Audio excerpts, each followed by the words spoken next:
व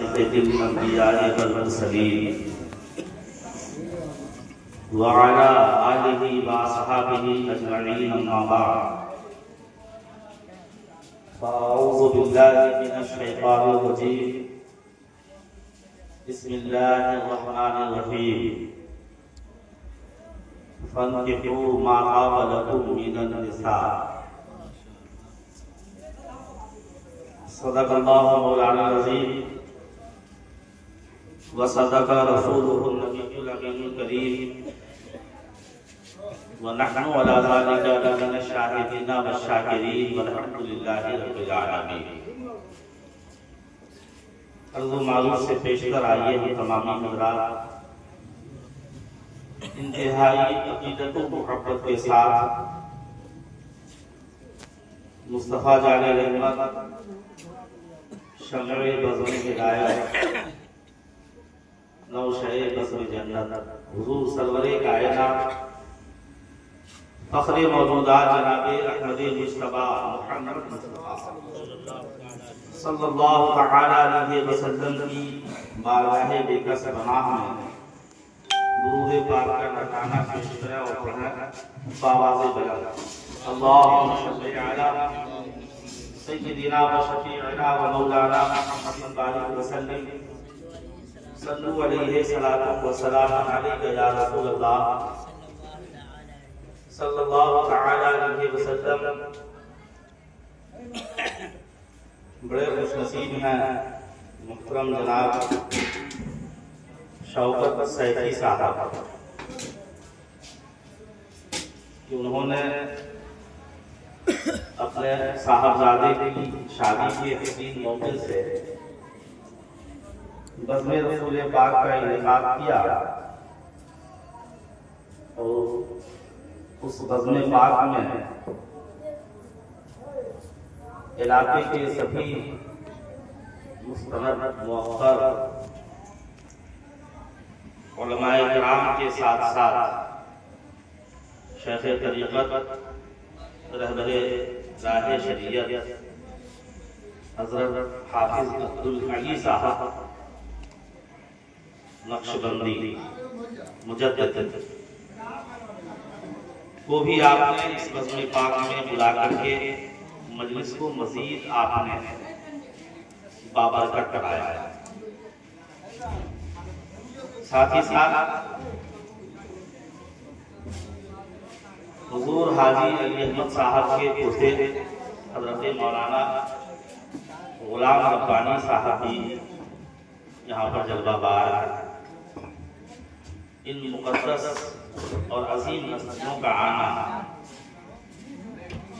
यकीनन साहिब खाना के लिए मुबारकबादी के काबिल है। सरे शाम से उलमाए किराम की तकारीर और उनके आवाज़ व अंदाज में आपने नाते नबी को समाअत किया। अल्लाह ताला हमारे जमात के सभी सुन्नी उलमा को अपने साए का अता फरमाए, सेहत व सलामती से जिंदगी गुजारने की तौफीक अता फरमाए और दीन की खिदमत का मज़ीद जज्बा अता फरमाए। ये सब के सब लोग दीन के खादिम हैं। आपकी खिदमत में आकर दीन की बातें बयान करके आपको अल्लाह उसके रसूल से करीब करना चाहता है। और मालिक साहब गुजरा ने कहा कि मैं इस बस्ती में कब आया कि नहीं आया मुझे याद भी नहीं, और मैं तो गारंटी के साथ कह रहा हूँ कि इधर परसा की इस बस्ती में पहली बार मुझको मिलाद शरीफ पढ़ने में का एक मौका मिला, वो भी हाफिज मोहम्मद आलमगीर साहब के तवस्सुत से। इसका अफसोस नहीं है मुझे, मैं खुशी महसूस कर रहा हूँ कि इसी बहाने इन उलमाए किराम से मुलाकात का हसीन मौका मिला। वरना तो ये इलाका बिन मुक़द्दस उलमाए किराम का है।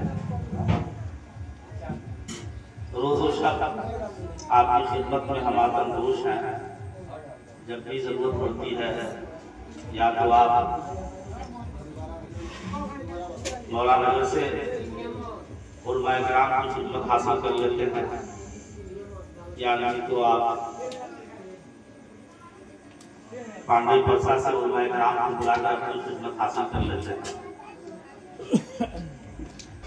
चंद मिनट के लिए मैं भी आपसे महफिल गुफ्तगू हो रहा है, क्योंकि आज ये महफिल शादी से मुताल्लिक़ है। और अभी आपने सुना मौलाना अब्दुल मालिक साहब अपनी तकरीर में ये बयान कर रहे थे कि इस्लाम में रस्म व रिवाज कोई चीज नहीं है। शरीयत के अंदर रस्म व रिवाज कोई चीज नहीं है। हमको जो भी करना है नबी के सुन्नत के दायरे में रहकर करना है, शरीयत के मुताबिक करना है। रस्म दुनिया निभाना इस्लाम में कुछ नहीं है। तो अल्लाह रब्बुल इज्जत का इरशाद पाक है, ऐ लोगों तुम निकाह करो, मा ताबा लकुम मिनन निसा, उन औरतों में से जो तुम्हें पसंद हो, यानी अपनी पसंदीदा औरत से तुम निकाह करो। आगे परवरदिगार आलम का इरशाद है, मसला अब चाहे तुम 2 करो सुलासा, चाहे तो तुम 3 करो या रुबा, या तुम 4 करो। लेकिन आगे अल्लाह रब्बुल इज्जत ने जो इरशाद फरमाया है उस पर भी तवज्जो देने की जरूरत है। रब इरशाद